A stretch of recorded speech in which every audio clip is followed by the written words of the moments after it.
প্রিয় দর্শক, আসসালামু আলাইকুম। দর্শক, আপনাদের প্রীতি ও শুভেচ্ছা জানিয়ে শুরু করছি আমাদের আজকের প্রতিবেদন। তো দর্শক, দেখতেই পাচ্ছেন আমাদের সামনে এক আপু দাঁড়িয়ে আছে। আমরা তার গল্পটা শুনবো। আপু, আসসালামু আলাইকুম। ওয়ালাইকুম সালাম ভাইয়া। কেমন আছেন? এই তো আল্লাহর রহমতে ভালো আছি। আপু, আপনার নাম কি? বৃষ্টি। মাশাআল্লাহ, দেখতে তো খুব মিষ্টি। এত সুন্দর চেহারা, ইউটিউবে কেন আসলেন? ভাইয়া গরিব মানুষ, একটা মনের মতো মানুষ খুঁজছি, তার জন্য প্রতিবেদন এসেছে। আচ্ছা, মনের মতো মানুষ কি পান না?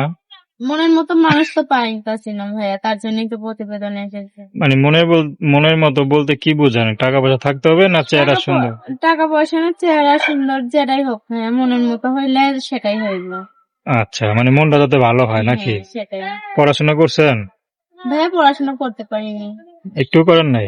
করতে পারিনি, বাবা ছোট করে রাইখা একটা বিয়ে শাদী করছে বলে পড়াশোনা করতে পারিনি। পরিবার আর কে কে আছে? এই মা আছে, ছোট একটা ভাই আছে। আচ্ছা, তো এখন ইউটিউবে কেন আসলেন? এই তো ভাইয়া অনেক কষ্ট করে আইছি, যেন একটা মনের মতো মানুষ হয়, তার জন্য এসেছি। বিয়ে শাদীর জন্য আসছেন না সহযোগিতার জন্য? সহজতে না ভাইয়া, আমি বিয়ে শাদী করতে এসেছি, যে আমার বিয়ে শাদী করবে সেই জন্য ফোন দেয়। আপনি কি কাজ করেন? সেলাই মেশিনের কাজ করি। আচ্ছা, তো প্রথম থেকে সেলাই মেশিনে কাজ করতেন নাকি আগে অন্য কিছু করতেন? না ভাইয়া, সেলাই মেশিন কাজই আমি করি। আচ্ছা, তো সেলাই মেশিনে কাজ করে কি সংসার চলে? হ্যাঁ ভাইয়া, অনেকটা কষ্টই চলে। অন্য কোনো কাজ বাজ করতে পারেন না?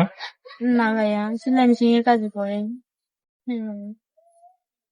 করি না ভাইয়া, পড়াশোনা জানলে ভালো একটা চাকরি করতে পারতাম। আচ্ছা, জীবনটা আরো সুন্দর হতো না? সেটাই তো।